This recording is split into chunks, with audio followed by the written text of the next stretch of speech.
श्री गणेशाय नमः। ओम नमः शिवाय। भक्तों, आज मैं लेके आई हूँ 16 सोमवार व्रत कथा और आज है एकादशी। एकादशी के दिन और महादेव जी का ये व्रत करने से सभी इच्छाएं पूर्ण होती है और ये कथा ध्यान पूर्वक सुनने से महादेव जी का आशीर्वाद प्राप्त होता है। तो चलिए 16 सोमवार व्रत कथा हम आज आपको सुनाते हैं। मृत्यु लोक में विवाह करने की इच्छा करके एक समय श्री भूतनाथ महादेव जी माता पार्वती जी के साथ पधारे। वहां वे भ्रमण करते करते विदर्भ देशांतर्गत अमरावती नाम की अति रमणीक नगरी में पहुंचे। अमरावती नगरी में पहुंचने के बाद दृश्य सब प्रकार के सुखों से वह परिपूर्ण थी। अमरावती नगरी उसमें वहां के महाराज का बनाया हुआ अति रमणीक शिव जी का मंदिर बना था। उसमें भगवान शंकर पार्वती जी के साथ निवास करते लगे।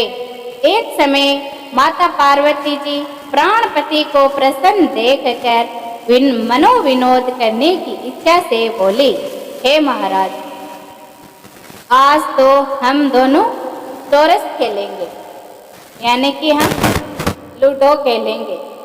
जो आजकल बच्चे खेलते हैं ना, चोरस लूडा वगैरह, ये वो चोरस खेलेंगे। तो शिवजी महाराज बोलने लगे कि प्राण प्रिय की बात को मान लिया और चोरस खेलने लग गया। उसी समय उस स्थान पर मंदिर का पुजारी, वहां का ब्राह्मण पूजा करने को आया। माताजी ने ब्राह्मण से प्रश्न किया कि पुजारी जी बताओ, इस बाजी में हम दोनों में से किसकी जीत होगी? ब्राह्मण बिना विचारे ही शीघ्र बोल उठा कि महादेव जी की जीत होगी। थोड़ी देर में क्या होती है कि बाजी समाप्त हो गई और पार्वती जी की विजय हुई। अब तो पार्वती जी ब्राह्मण को झूठ बोलने के अपराध के कारण श्राप देने को उद्यत हुई। तब महादेव जी ने पार्वती जी को बहुत समझाया, परंतु उन्होंने ब्राह्मण को कोढ़ होने का श्राप दे दिया। कुछ समय बाद पार्वती जी के श्राप वश पुजारी जी के शरीर में कोढ़ पैदा हो गया। इसी प्रकार पुजारी जी अनेक प्रकार से दुखी रहने लगा।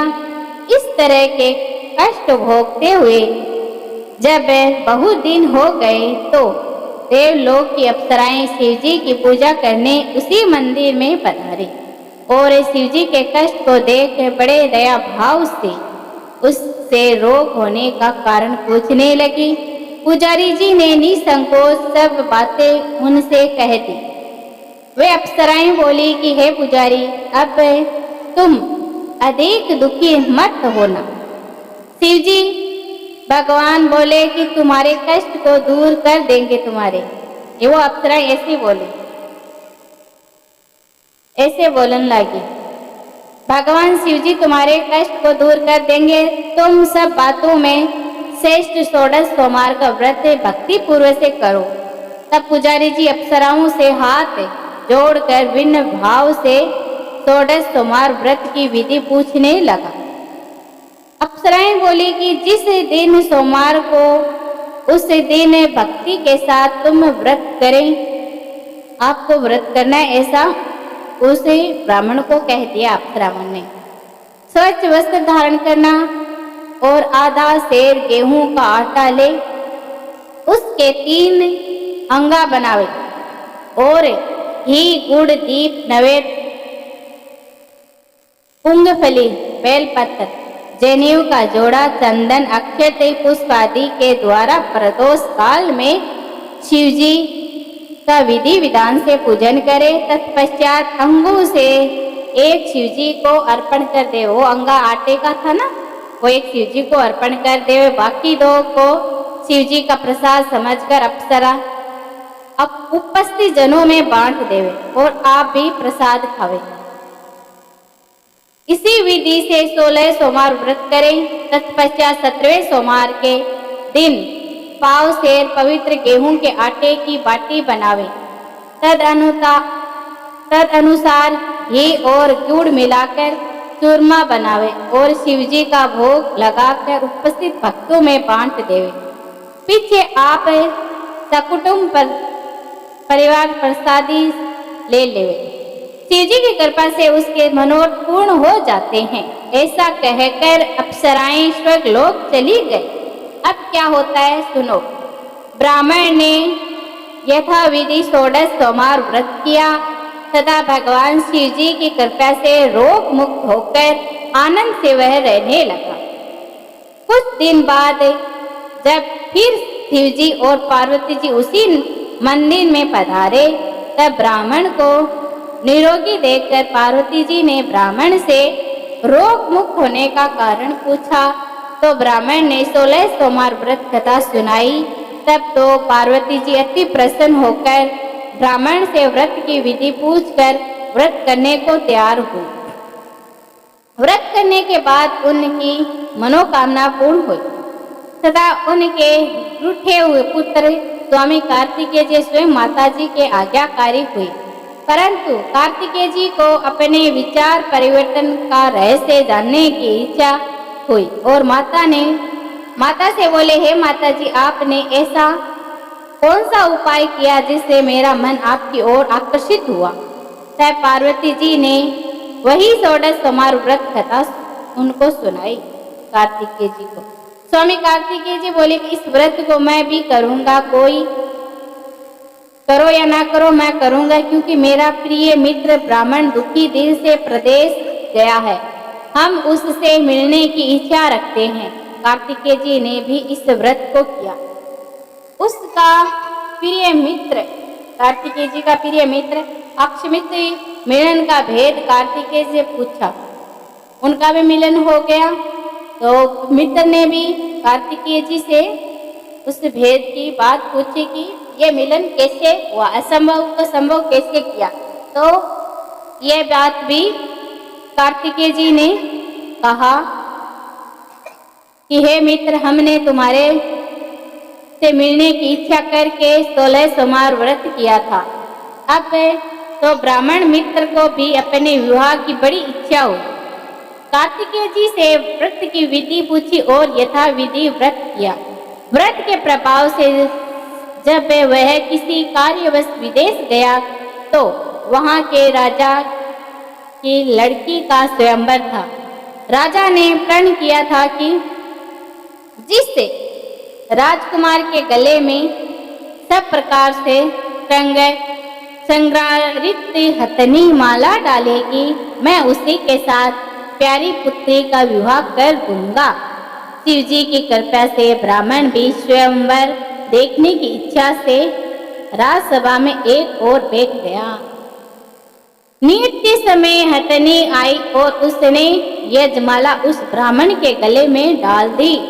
राजा की प्रतिज्ञा के अनुसार बड़ी धूमधाम के साथ कन्या का विवाह उस ब्राह्मण के साथ कर दिया और ब्राह्मण को बहुत सा धन और सम्मान देकर संतुष्ट किया। ब्राह्मण सुंदर राज कन्या पाकर सुख से जीवन व्यतीत करने लगा। एक दिन राजकन्या ने अपने पति से प्रश्न किया कि हे प्राणनाथ, आपने कौन सा ऐसा भारी पुण्य किया जिसके प्रभाव से हथनी ने सब राजकुमार को छोड़कर आपको वर माला पहनाई। ब्राह्मण बोला कि हे प्राण प्रिय, मैंने अपने मित्र कार्तिकेय जी के कथा अनुसार 16 सोमवार का व्रत किया था, जिसके प्रभाव से मुझे तुम जैसी सर्वस्वरूपमान लक्ष्मी की प्राप्ति हुई है। व्रत की महिमा को सुनकर राजकन्या को बड़ा आश्चर्य हुआ और वह भी अपने पुत्र की कामना को व्रत करने लगी। शिव जी की दया से उसके गर्भ से एक अति सुंदर सुशील धर्मात्मा और विद्वान पुत्र उत्पन्न हुआ। माता पिता दोनों उस देव पुत्र को पाकर बड़े खुश हुए। बड़े खुश हुए। फिर क्या होता है कि आगे सुनो। उसका लालन पालन अच्छी प्रकार से वह करने लगी।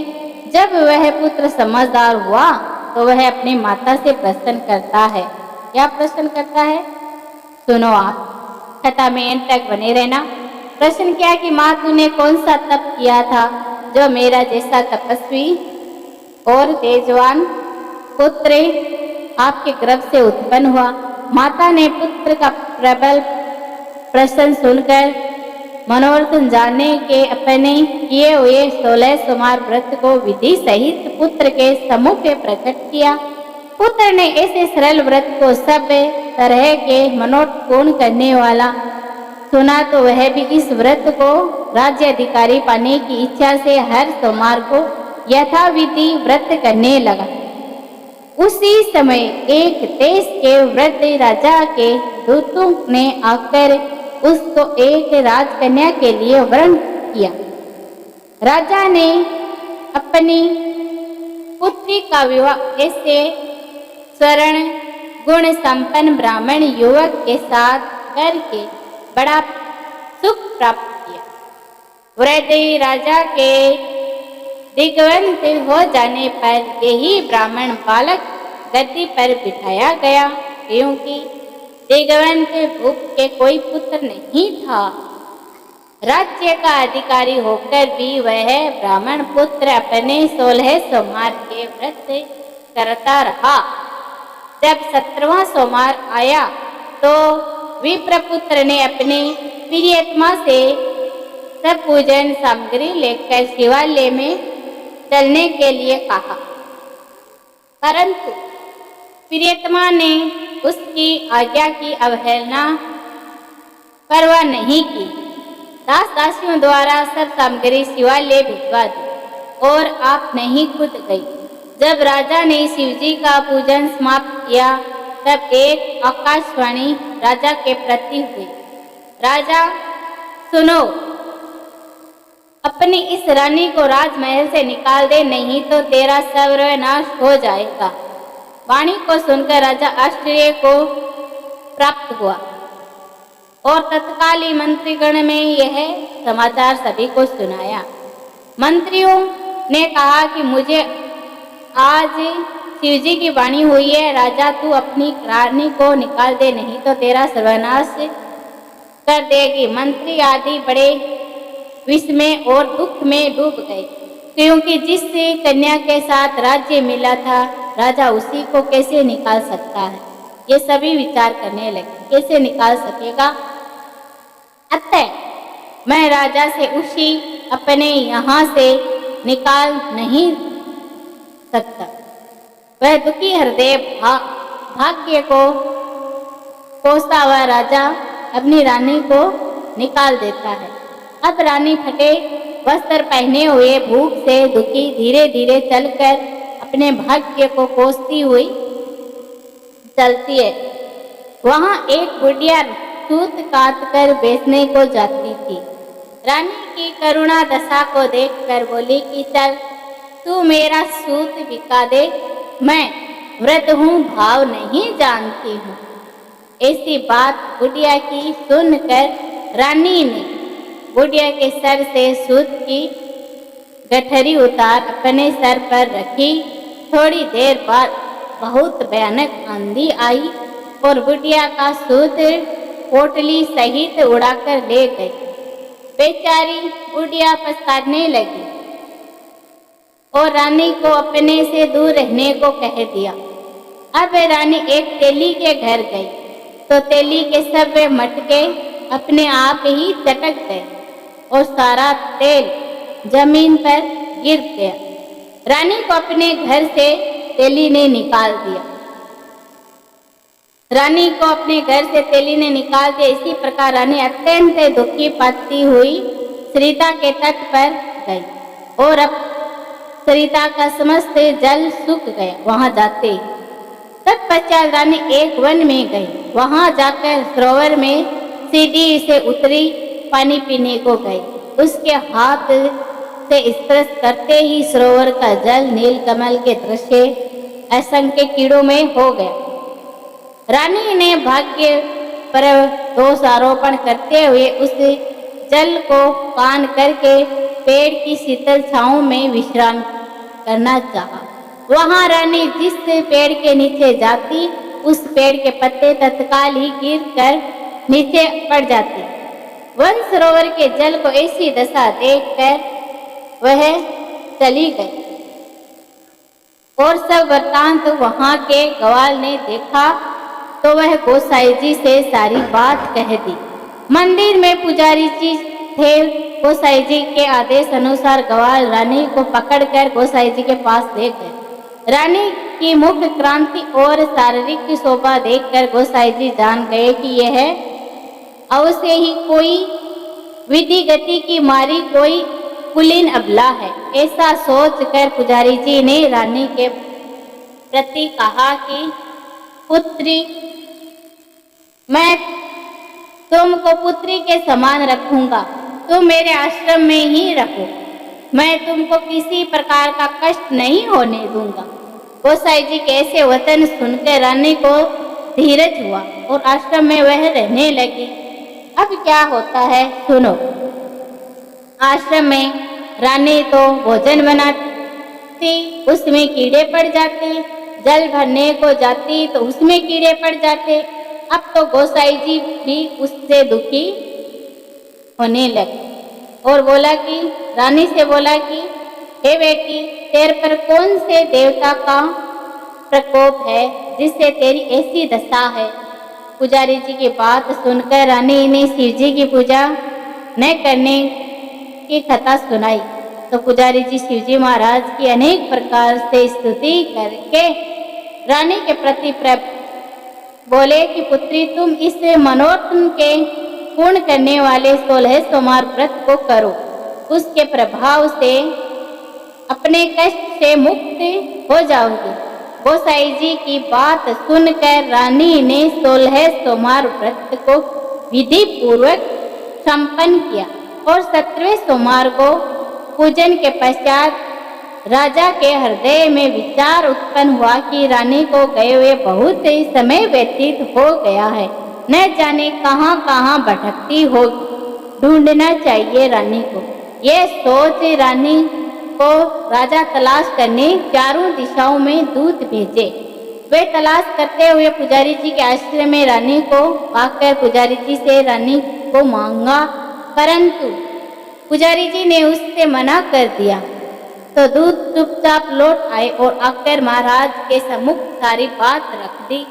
रानी का पता लगने पर राजा स्वयं पुजारी जी के आश्रम में गया और पुजारी जी से प्रार्थना करने लगा कि महाराज, जो देवी आपके आश्रम में है रहती है वह मेरी पत्नी है। वह शिव जी के कोप से मैंने रानी का त्याग किया था। अब इस पर से शिव जी का प्रकोप शांत हो गया है, इसीलिए मैं इसे लेवाने के लिए यहाँ आया हूँ। आप इसे मेरे साथ चलने की आज्ञा दीजिए। गोसाई जी ने राजा के वचन को सत्य समझ रानी को राजा के साथ जाने की आज्ञा दे दी। गोसाई जी की आज्ञा को पाकर रानी प्रसन्न होकर राजा के महल में आई। नगर में अनेक प्रकार के बाजे बजने लगे। नगर वासियों नगर के दरवाजे पर तोरण बंधवार से विधि पूर्वक नगर सजाया गया। घर घर में मंगल गान होने लगे। पंडितों ने विधि विधान मंत्रों का उच्चारण करके अपने राजधानी का आह्वान किया। इस प्रकार रानी पुण्य अपने राजधानी में प्रवेश किया। महाराज ने अनेक तरह से ब्राह्मणों को दान आदि देकर संतुष्ट किया। याचकों को धन्य दिया। नगरी में स्थान स्थान पर सदा व्रत खुलवाए। जहाँ भूखों को खाने को मिलता था, इसी प्रकार से राजा शिवजी की कृपा का पात्र हो राजधानी में रानी के साथ अनेक तरह के सुखों का भोग करते हुए सोमवार व्रत करने लगे। विधिवत शिवजी पूजन करते हुए लोग इस लोक में अनेक सुख को भोगने के पश्चात शिवजी के धाम में अंत में वे पहुंचा। जो मनुष्य मनसा वाचा क्रमाण द्वारा भक्ति सहित सोमवार का व्रत पूजन इत्यादि विधिवत करता है, वह इससे लोक में समस्त सुख को भोग कर अंत में शिवपुरी को प्राप्त होता है। यह व्रत सब मनोरथों को पूर्ण करने वाला है। तो चलिए इस व्रत को आप अवश्य करिए और ये कथा जरूर सुनिएगा। अब हम सोमवार व्रत तथा महादेव जी की आरती सुनाते हैं।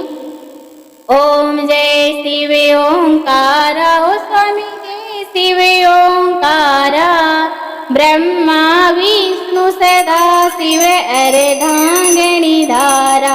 ओम जय शिव ओंकारा, एकानन चतुरान पंचानन राजे, हंसानन गरुड़ासन वृक्षवाहन साजे।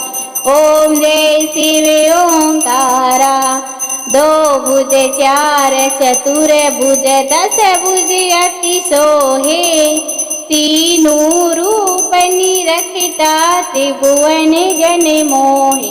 ओम जय शिव ओंकारा, अक्षमाला मनमाला मुंडिमाला धारी, त्रिपुरारी कंसारी वरमाला धारो।